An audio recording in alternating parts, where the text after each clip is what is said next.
ইন্নামা ইয়াতাকাব্বালুল্লাহু মিনাল মুত্তাকিন। মনে রাখবা, সর্বযুগেই কোরবানি কবুল হবে তার তাকওয়া থাকবে। তাকওয়া কি? তাকওয়া হলো তিন জিনিস। এক নম্বর হলো সমস্ত গুনাহ বর্জন করা, দুই নম্বর হলো সমস্ত ইবাদতে লেগে থাকা, তিন নম্বর হলো সর্বাবস্থায় আল্লাহকে ভয় করতে থাকা। গুনাহ বর্জন, ইবাদত পালন, আল্লাহর ভয়, এটাই তাকওয়া। তাইলে যে ব্যক্তি শুধু কোরবানির দিন আমনে গরু জবাইয়ের আগেও বিড়ি খান, আমনের গতকালকায়ও আমনের টাকা সুদের টাকা, আবার কোরবানির দিনও আপনি জোহরের নামাজও পড়েন না, আসরের নামাজও পড়েন না, কোরবানির দিনও আপনি মিছা কথা কন, আমনের মধ্যে ইবাদত, আল্লাহর ভয়, গুনাহ ত্যাগ বলতে কিছুই নাই। কোরবানির দিনও আপনি টেলিভিশন চান, নাচ গান চান, আমনের কোরবানি কবুল হইতো বুঝতে গেলেছেন। কথা বুঝছেন না? আপনি কেন কোরবানি কবুল হবে? আপনি কোরবানি কবুল হওয়ার জন্য ব্যবস্থা নিছেন কি? গরু কিনবার জন্য না বুদ্ধি করছেন?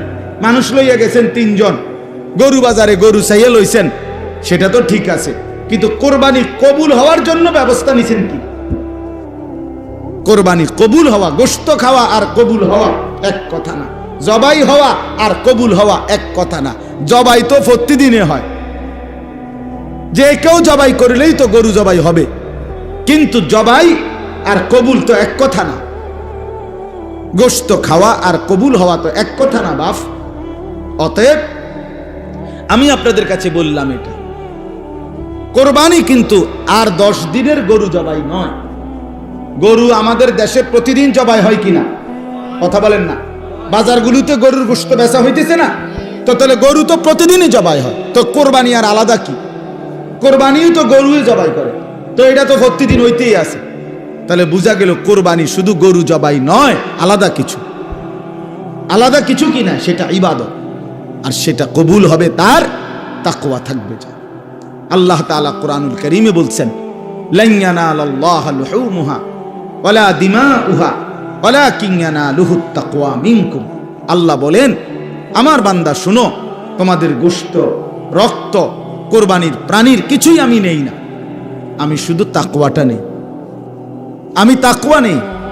তুমি দেখছো গরুর দিকে, আমি দেখছি তোমার জিন্দেগির দিকে। তুমি দেখো গরু কেমন হৃষ্টপুষ্ট গরু, আল্লাহ বলেন আমি দেখছি তুমি কেমন ইবাদত আমলওয়ালা। আমি তোমাকে দেখব, তুমি গরুকে দেখো। কথা বুঝছেন কিনা বলেন? তুমি কি দেখো? গরু দেখো। আল্লাহ বলেন আমি দেখব কি? তোমাকে। তোমাকে ইন্নাল্লাহা লা ইয়ানজুরু ইলা সুওয়ারিকুম ওয়ালা ইলা আজসামিকুম। নবী সাল্লাল্লাহু আলাইহি ওয়াসাল্লাম বলেন, নিশ্চয়ই আল্লাহ তোমাদের চেহারা শরীর দেখবে না, ওয়ালাকিন ইয়ানজুরু ইলা কুলুবিকুম ওয়া আমালিকুম, বরং আল্লাহ তোমাদের দিল দেখবেন আর তোমাদের আমল দেখবেন। আল্লাহ দেখবেন বান্দা কুরবানি আজকে, অথচ প্রাণী তো জবাই করলা, তো গোশত কুটতে কুটতে, হাড্ডি চুলতে চুলতে, হাড্ডি কোবাইতে কোবাইতে জোহরও শেষ, আসরও শেষ, মাগরিবও শেষ। কোরবানি তো ছিল ওয়াজিব, জোহর তো ছিল ফরজ। কোরবানি তো ছিল ওয়াজিব, আসরের নামাজ তো ছিল ফরজ। আল্লাহর জন্য কোরবানি করলে আবার নাচ দেখো কেমনে। আল্লাহর জন্য কোরবানি করলে কোরবানির গোশত খাইতে খাইতে টেলিভিশনে নাটক, সিনেমা, নর্তকীর ছবি দেখো কেন? এটা কেমনে হইল আল্লাহর জন্য? এটা কেমনে হইল কোরবানি? এটা তো আর 10 দিনের মতো, বছরের অন্য দিনের মতো গোশতই খাওয়া। হ্যাঁ বলেন? এই জন্য আমি বললাম, কোরবানির ক্ষেত্রে এটা মনে রাখতে হবে, কোরবানি যেন হয় আমার আপনার জিন্দেগি গুনাহমুক্ত অবস্থা। নাই তো আসমানে যাবে না, আমনের ঘরে যাবে। আমনের ঘরে গোশত যাবে, চুলায় রান্না হবে, সিদ্ধও হবে, রুটির লগে খাইতেও পারবেন, সবই ঠিক আছে। কিন্তু আসমানে যেতে হলে, আল্লাহর কাছে যাইতে হলে তাকওয়া লাগবে। তাকওয়া লাগবে। টাকাটা হালাল হইতে হবে। 1 টাকা হারামের টাকা, এটা দিয়া কোরবানি কবুল হয়। এবং হারাম টাকার শরিক যে হয়, তার কারণে বাকিদের কোরবানিও কবুল হয়।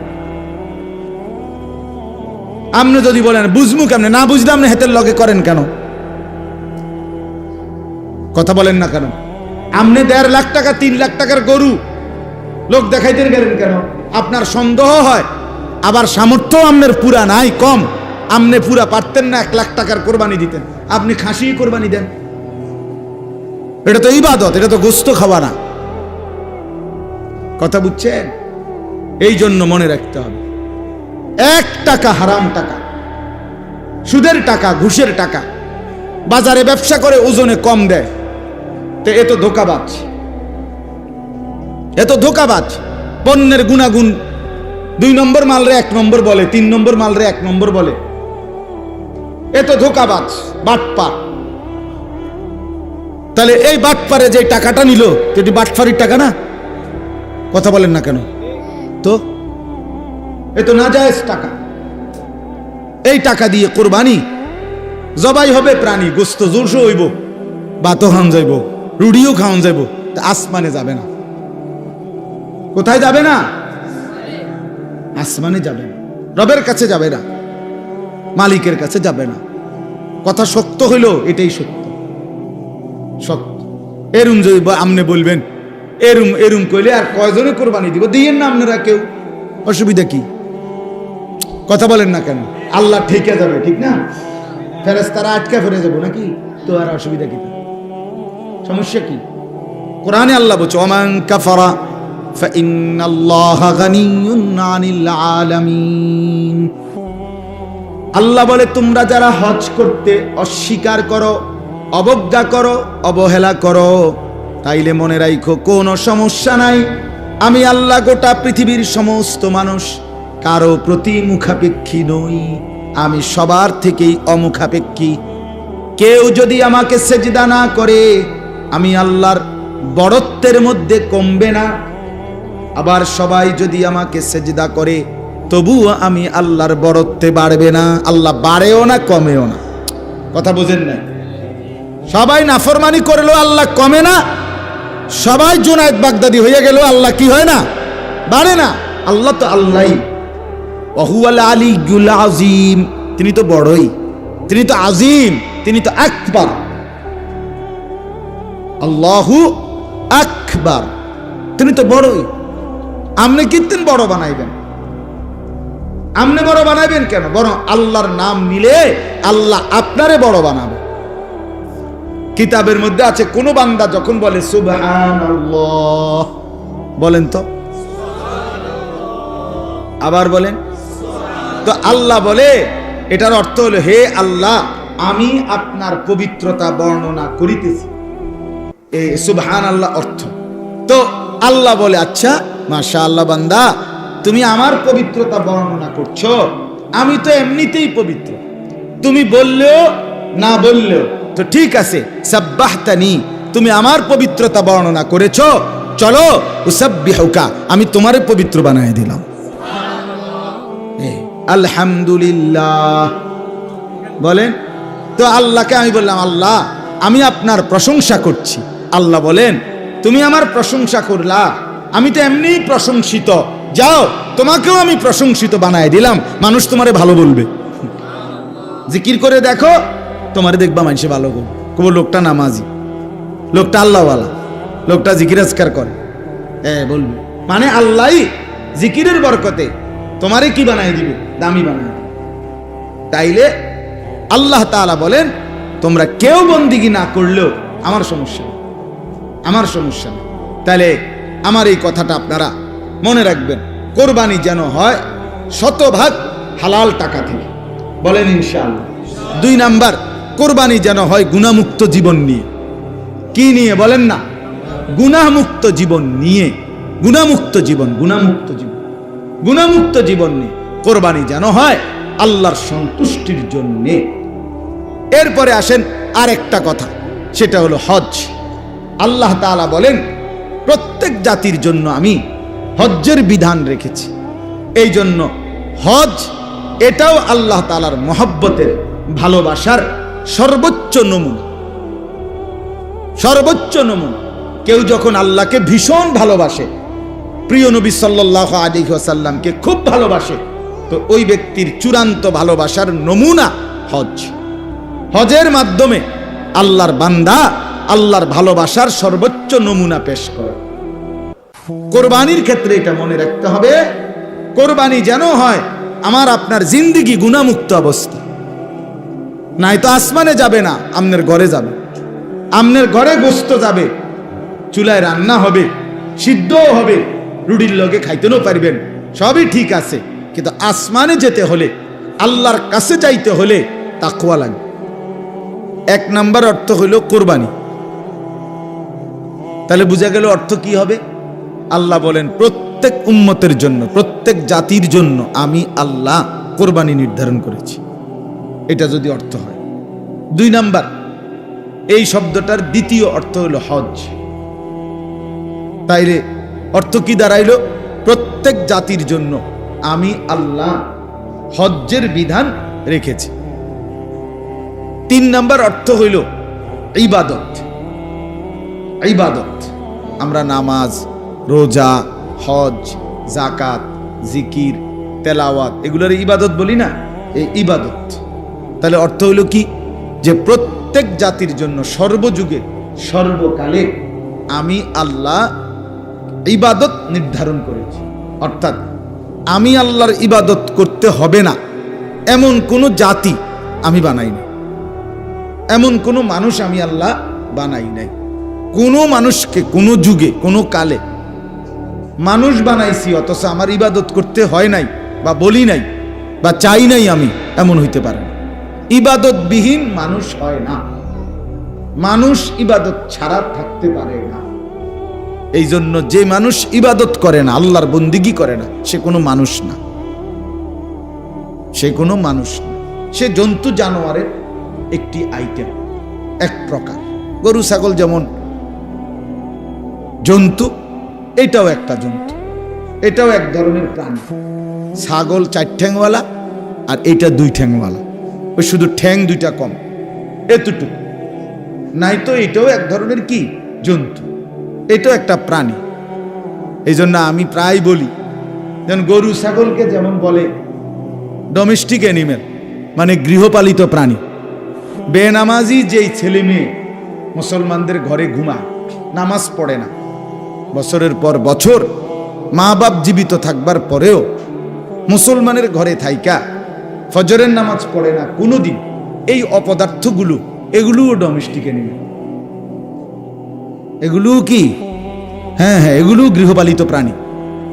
অর্থাৎ এগুলোর ঘরে পালে, ছাগলরে যেমন ঘরে পালে, গরুরে যেমন ঘরে পালে, হাঁস মুরগা যেমন পালে, তো এই মা বাপও এই কিসিমের আরো কতগুলো প্রাণীকে পালতেছে। এই যদি মানুষ পালতো, মুসলমানকে পালে, মুসলমান সন্তান, তো বেনামাজি থাকার কথা না। যদি মুসলমান বউ পালতো, তো এ তো বেনামাজি বেপর্দা হওয়ার কথা না। যদি মুসলমান মেয়েকে পালছে বড়া, তাইলে তো সে বেনামাজি বেহায়া হওয়ার কথা না। সে মূলত প্রাণী, গৃহপালিত প্রাণী পালছে। তার বাড়ির মধ্যে গরু পালে, ছাগল পালে, হাঁস পালে, মুরগা পালে, তো কিছু অপদার্থ বেনামাজি বেহায়া এগুলোরও পালে, এগুলারে ভাত খাওয়ায়, আর ওরারে আপনার ওই কল্লি ভুসি খাওয়ায়, আর এগুলারে ভাত খাওয়ায়। এই আর কি তফাৎ। এই কয়টাকে বাদ দেয় আর ওই কয়টাকে খল্লি ভুসি দেয়। এই প্রাণী দুটার মধ্যে তফাৎ। তো খাবারের আইটেম ভিন্ন হইতেই পারে, সব প্রাণীর খাবার কি একরকম? কথা বলেন না কেন? তো তাইলে অসুবিধা কি? খাবারের আইটেম ভিন্ন ভিন্ন হইতেই পারে, কিন্তু মানুষ পালে সন্তান। আমার ভাই মোবাইলটা হাতের থেকে নামায় ফেলে, মোবাইলটাই যদি ধরে রাখেন তো শুনবেন কি, বুঝবেন কি, বুঝবেন কি? এই জিন্দিগি মানে 1 সেকেন্ড জীবন মোবাইল থেকে আলাদা হইতে চায়। আহ, দুশ্মন এইভাবে আমগরে মাথার ঢুকায়, মানে এটারে মোবাইল দিয়ে প্লাস্টার করে দিছে মাথাটা একসাথে। আজকে দুশ্মন আমাদের মাথাটাকে মোবাইলের ভিত্তিতে বাইন্ধে দিছে। অর্থাৎ 24 ঘন্টা জীবনের সমস্ত কিছু আনন্দ বেদনা, ভালো মন্দ, হাসি কান্না, নেক কাজ গুনার কাজ, জিডা পাইবা কোনো কিছুই মোবাইল থেকে আলগা করবা না।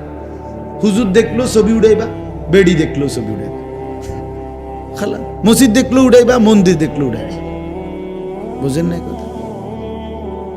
মানে জিডা পাও শুধু ছবি উঠাবো। মোবাইল ছাড়া চলবে না এক মিনিট, ভালো হোক মন্দ হোক যেটা হোক। এটা এই যে এক মানসিকতা আমাদের, এটা আমাদের অধপতন, এটা আমাদের পরাজয়, এটা আমাদের ব্যর্থতা, অনেক বড় ব্যর্থতা। কেউ আপনার এটা বুঝতেই চায় না যে আমরা ধীরে ধীরে কোন দিকে যাচ্ছি। এই মোবাইল শেষ পর্যন্ত আমাদেরকে কোথায় নিয়ে যাবে? এই ছেলেদেরকে কই নিয়ে যাবে? মেয়েদেরকে কোথায় নিয়ে যাবে? আহা, কত লক্ষ পরিবারের সবকিছু এলোমেলো হয়ে আছে। স্ত্রী উল্টা চলে, স্বামী উল্টা চলে, মেয়ে উল্টা চলে, ছেলেটা উল্টা চলে। সবকিছুর পিছনে দেখবেন এই বড় মোবাইলের আসক্তি সব পুরা ফ্যামিলিটাকে, হাজার হাজার কোটি কোটি ফ্যামিলি, লাখ লাখ ফ্যামিলি তছনছ করে দিচ্ছে। কেউ কারো বাঁধন মানে, কারোর সাথে কারো কোনো সম্পর্ক কিচ্ছু না। ফোলার মতো, মাইয়া মাইয়ার মতো, বাফের মতো, বেড়ির মতো। বেড়ি ওই এ ঘরের হে ঘরের বেড়িতে লগে আড্ডা দেয়, এবড়া গিয়া সাদোয়ানে আড্ডা দেয়, পোলায়নের সমবয়সীদের সাথে আড্ডা দেয়, মেয়ের সমবয়সীদের সাথে আড্ডা দেয়। সবাই আলাদা আলাদা। এটাই পরিবার? এটারে বুঝি পরিবার বলে? আল্লাহ তাআলা মা বাবা ছেলে মেয়ে এই বন্ধন এই জন্য দিছেন যে যার মতো চলবে। বলেন বাস্তবতা কি? ইনসাফের কথা কি? এভাবে কথা ছিল। বাপের চুল একরকম, ফুতের চুল আরেক রকম, মার বোরকা একরকম, জির বোরকা আরেক রকম, শাশুড়ির বোরকা একরকম, ফুতের বউয়ের বোরকা আরেক রকম। হ্যাঁ, বাপে যায় মসজিদে, ফোলা যায় আপনার শয়তানের আড্ডায়। এটা কেমন কথা বাপ? এভাবে ছুটে গেলাম কেন? আমরা টোটালি ফ্যামিলি ছিন্ন ভিন্ন করে দিচ্ছি, সবাই আলাদা হয়ে গেছে।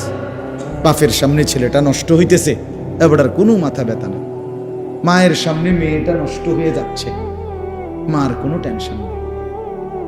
এবারে বুঝে মাইয়া যে ফোলার লগে কথা কয়, মেয়ে যে আপনার চরিত্রহীন হয়ে যাচ্ছে এটা বুঝে। এটা মানুষের চেহারা দেখলেই তো বুঝে। কারণ আপনার মেয়ে 14 বছরের 16 বছরের মেয়েটা এতটা সাইজা গুইজা রঙ্গে ডঙ্গে কই যায় আপনি বুঝেন না? কারে দেখাইতে যায়, কারে দেখাইতে যায়? সে কি এটা বোঝে না? মা বোঝে না এটা? মা সিরা খায়? বলে ইনসাফের কথা হলো এটা। আজকে এই বড় মোবাইল আইসা শেষ আমাদের পুরা আপনার ফ্যামিলি তছনছ করে দিছে, সবাই আলাদা হয়ে গেছে। আমি একজন বড় বুজুর্গের জবানে বয়ান শুনছি, আরজিব বয়ান, হযরত মাওলানা নজরুল ইসলাম কাসিমি সাহেবের বয়ানে। কি বলছে জানেন? বলছে সকালবেলা শুকর যখন সকালে তো সে চোখ মেলে তো একটু করে চোখ খোলে, মানে কুদ্দুর খোলে আবার খোলে না, কুদ্দুর খোলে আবার খোলে না, চোখ একটু করে। তো উনি বলছে যে বুজুর্গরা বলছে শুকর আল্লাহকে বলে, আল্লাহ চোখ খুলতাম নি একটু করে, আল্লাহ যেন কোনো বেনামাজি সামনে না পড়ে, এই জন্য একটু করে চোখ খোলে, একটু সে লজ্জা পায়, আল্লাহ কোনো বেনামাজি যেন চোখে না পড়ে। প্রথম নজর আমি উনার বয়ানে শুনছি, কতটা নিকৃষ্ট বেনামাজি চিন্তা করে দেখেন। সেই মনে করে বাদুগা খায়, মোবাইল একটা টিপে, মানুষের মাইয়া দেখলে, বেরিয়ে দেখলে টিটকারি মারে, বা কি একটা মজা আছে। বেওকুফ, এটা কোনো মজা হইল? এটা গুনার মধ্যে আবার মজা কি? যাকে সমাজের সবাই ঘৃণা করে, যে মন্দ কাজকে, সেটার মধ্যে আবার প্রশংসার কি আছে? সুস্থ বিবেকবান যেই কোনো মানুষ এটা বলবে এটা মন্দ কাজ। যে ছেলেটা সারা রাত মোবাইলে ছবি দেখে তারে কেউ প্রশংসা করবে? যে ছেলেটা কখনোই নামাজ পড়ে না তারে কেউ ভালো বলবে? যে ছেলেটা মেয়ের পিছনে পিছনে ঘুরে তারে কেউ ভালো বলবে? তো যে সকলের কাছে ঘৃণিত সে ভালো হয় কেমনে? সে তৃপ্তি পায় কেমনে? চলে কেমনে? খুশি হয় কেমনে? এত মানুষের ঘৃণা, থুতুনিয়া একটা ছেলে বড় হয় কিভাবে? আজকে মা বাপ এটা বুঝেই না। এরা বোঝে কি, চরিত্র থাকুক বা না থাকুক, নামাজ থাকুক বা না থাকুক, টাকা পয়সা কামায়নি, কোগার টাকা যদি ফুতে কামায় খালাস, দেশে থাকতে হোক আর বিদেশ থাকতে হোক, টেহা ইনকাম করছে না, আর কোনো চাওয়া পাওয়া নাই, হাতে টাকা দিতে আছে, টাকা কামাইতেছে, খালাস। মাইয়াগা কোন রকমে পয়সাওয়ালা, মানে মোটামুটি সংসারটা খাইয়া পয়রা চালাইতারে এমন একজন বেডইতের কাছে বিয়া দিতে আসছে, আর কোনো চিন্তা নাই। এবারে জামাইয়ের চরিত্র থাকুক বা না থাকুক, জির চরিত্র থাকুক বা না থাকুক, এটা দেখার বিষয় না। খাইয়া দাইয়া বালা আসেনি, বুঝেন না কথাটা? খাইয়া দাইয়া যদি বালা, আলহামদুলিল্লাহ বালা, আল্লাহর রহমতে বালা আছে, আমগো দোয়ায়, আমগো দোয়ায় এবার জি বালা, বুঝছেন না? মানে খানা, দুনিয়া, ভাত মাছ চাল ডাল, টাকা পয়সা, এইটাকেই আজকে মানুষ শেষ ভালো মন্দের মাপকাঠি বানায় নিছে।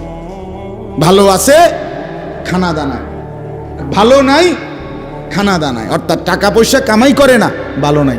কি অবস্থা? যারা ফুলাগার কি না লাইনে নাই, ভালো নাই, কি তো না সারে না ফুসে ইনকাম নেই, টাকা হিসাব, টাকা হিসাব, এই হলো হিসাব। এটাই বুঝি কথা, এটাই বুঝি মুসলমান। আল্লাহ তাআলা কোরআন, এই এত বড় কোরআন 30 পারা নাজিল করলেন এই জন্য। রাসূলুল্লাহ সাল্লাল্লাহু আলাইহি ওয়াসাল্লামের 23 বছরের মেহনত এই জন্যই, এই খামখেয়ালির জন্যই। মা বোনদেরকেও বলি, মায়েরা আপনারাও ভাবতে শিখেন। মা, একটা গুরুত্বপূর্ণ কথা মনে রাখবেন, রাসূলুল্লাহ সাল্লাল্লাহু আলাইহি ওয়াসাল্লাম বলেন, প্রত্যেক ঘরের মহিলা, সরাসরি নবী বলছে, একেবারে মুত্তাফাক আলাই হাদিস, বুখারী মুসলিমের হাদিস, নবী সাল্লাল্লাহু আলাইহি সাল্লাম বলেন, ওয়াল মারআতু রাঈয়াতুন ফি বাইতি যাওজিহা ওয়া ওয়ালাদি, প্রত্যেক ঘরের স্ত্রী, নারী, ওই ঘরে তার স্বামীর ঘর, ঘরের আসবাবপত্র এগুলো, এবং ওই ঘরের স্বামীর যে সন্তান, তার ছেলে মেয়ে, এগুলো এদের জিম্মাদার। মাও জিম্মাদার, স্ত্রীও জিম্মাদার। ওয়াহিয়া মাসউলাতুন আনহুম, নবী সাল্লাল্লাহু আলাইহি সাল্লাম বলেন, এই নারীকেও কিয়ামতের ময়দানে তার ঘরে এই তার বাচ্চা কাচ্চাদের ব্যাপারে, ছেলে মেয়েদের ব্যাপারে হাসরের ময়দানে জিজ্ঞেস করা হবে, তোমার হাতে নষ্ট হয়ে গেল কেমনে ছেলেটা, তুমি মা বেঁচে থাকতে। এই যদি জন্মের সময় মা হারাইতো তাহলে একটা ভিন্ন ব্যাখ্যা হইতো, তাও তো অভিভাবক ছিল, কিন্তু তুমি মা বেঁচে থাকতে। আপনারা একটা জিনিস ভাবেন তো, মনে করেন একটা বাচ্চা 2 বছরের আগ টাইম থেকেই কথা বলা শুরু করে, এটা বুঝেন তো সবাই নাকি? আপনারা দেখছেন না বাচ্চা কথা বলে? তো বাচ্চাকে মানুষ কথা বলে 2 বছর থেকে ধরেন, তো এই 2 বছর বয়সে নিয়ে স্কুলে ভর্তি করায়, মাদ্রাসায় ভর্তি করায়নি, কয় বছরে করায়? সর্বোচ্চ 6 ধরেন, 5-6 বছর, এর আগে তো না, 6-7 বছর। আচ্ছা 6 বছরে আমি ধরলাম, তাহলে 6 বছর বয়সে কোথাও ভর্তি করা, কিন্তু বাচ্চাটা কথা বলতেছে তো 2 বছর বয়সে, তাহলে 2 বছর থেকে নিয়ে 6 বছর, এই মাঝখানের এই 4 বছর এই বাচ্চাটা কথা বলে না, কথা কন না কেন? তাহলে এই 4টা বছর তারে কথাবার্তা চলাফেরা শিখাইবার কি কারো দায়িত্ব নেই? এই সেটা মা, সেই দায়িত্বটা মার। এই 6 বছরে যদি কেউ তার বাচ্চাকে কোনো কিছু নাই শিখাইলো, তো এই 4 বছর আগের থেকে ফোলাটা কথা কয় কেন? বাচ্চাটা কথা বলে কেন? তাই বলে কথার কথা। আমার 2.5 বছরের বাচ্চা মেয়ে, সে তো আলহামদুলিল্লাহ কলেমা পড়তে পারে, লা ইলাহা ইল্লাল্লাহ বলতে পারে, আউযু বিল্লাহি মিনাশ শাইতানির রাজিম এটা কইতে পারে, বিসমিল্লাহির রহমানির রহিম এটা বলতে পারে, ভাইঙ্গা ভাইঙ্গা কয় আর একটু একটু করে কয়। এটা তো তার ঘরে ওই বাচ্চার মা, আমার বিবি, তার বোন, মানে আমার বড় মেয়ে, তো তারা একটু একটু করে শিখাইতেছে। তাহলে এদের দায়িত্ব নাই? তো মারা দায়িত্ব পালন করে কই? মারা জিন্দিগি বানায় নিছে, তাদের সাজগোজ, গহনা অলংকার, নিজের শরীরের কাপড় চোপড় এইটা যথাসম্ভব বাজার মার্কেট থেকে কিনা, আর বাকি টাইম রান্না বান্নার অতিরিক্ত তারা নাটক, সিনেমা, টেলিভিশনের সামনে কিংবা নিজ মোবাইলে এই টিপতে থাকা, এ খালাস। এই জিন্দেগি। সন্তানকে গড়বে কে? ছেলেটাকে কে গড়বে? মেয়েটাকে কে জীবন সাজিয়ে দিবে? আরবি ভাষায় প্রবাদ আছে, হিদনুল উম্মাহাত মাদ্রাসাতুল বানাত। মায়ের কোল সন্তানের পাঠশালা, সন্তানের বিদ্যালয় মায়ের কোল। মায়ের কোলে বাচ্চা দিন শিখে, মায়ের কোলে বাচ্চা আল্লাহ চিনে, মায়ের কোলেই বাচ্চা আখিরাত চিনে। আজকে এই বাঁধন ছাড়া হয়ে যাওয়ার কারণে 16 বছরের মুসলমানের ছেলে একটা সূরা শুদ্ধ বলতে পারে না। আহারে ব্যর্থতা। ওফ, এত সুন্দর মুসলমানের বাচ্চা 14 বছর, 16 বছর, 18 বছর আল্লাহর কোরআনের একটা সূরা শুদ্ধ করে পড়তে পারে না। এর চাইতে বড় ব্যর্থতা আমাদের, লজ্জা, লাঞ্ছনা আর কি হইতে পারে? কি হইতে পারে বলে? এর চাইতে বড় আফসোস, পরাজয় আর কি আমার? এই জন্য ভাইয়া, ধীরে ধীরে আমি তো প্রায় বলি রে বাপ, ইনসাফের দৃষ্টিতে যদি কেউ ব্যাখ্যা করে, তাহলে হালাত ফিলিস্তিন সারা জীবন নির্যাতিত হবে, রোহিঙ্গা সারা জীবন নির্যাতিত হবে, আর আমরা সারা জীবন এই আরামে থাকমু, এটার কি নিশ্চয়তা? হ্যাঁ, আমরা সবাই জোনায়েদ বাগদাদি নাকি? আমরা বেডিত সব রাবেয়া বসরি না? তো ফিলিস্তিন আজীবন নির্যাতিত হবে মুসলমান, আপনি আজীবন সুখেই থাকবেন, কার থেকে পাইলেন এই নিশ্চয়? বলে এখনকার ছেলেরা যেই হারে বেনামাজি, এরা যেই হারে মোবাইল টিপতেছে, এরা নিজেদের মুসিবত নিজেরা টাইনে আনতেছে না? নিজেদের বিপদ নিজেরা। বেটা তোমাদের তুম করে বলি, বেটা তোমাকে বাপ দাদার চোখের পানি, আগের মুরব্বীদের কান্নার বরকতে আজকে হয়তো তোমরা এই পর্যন্ত ভালো আছো, কিন্তু তোমাকে এই অব্যাহত যদি, তোমরা যদি এই অবস্থায় এক ওয়াক্ত নামাজ পড়তে মন না চায়, সারাদিন মোবাইলে নারী, ছবি, নাচ, গান আর আড্ডা দিতে মন চায়, তো তোমাদের পরবর্তী 50 বছর পরের জেনারেশন, তাদের তো তোমরাই হবা দাদা, তোমরাই হবা বাবা, তো তারা কি পাবে? তো বলেন, আপনি একটা হিসাব মিলান। বাংলাদেশের স্বাধীনতার বয়স কি 200 বছর, 100 বছর? তো 50-এর চাইতে একটু বেশি হয়েছে।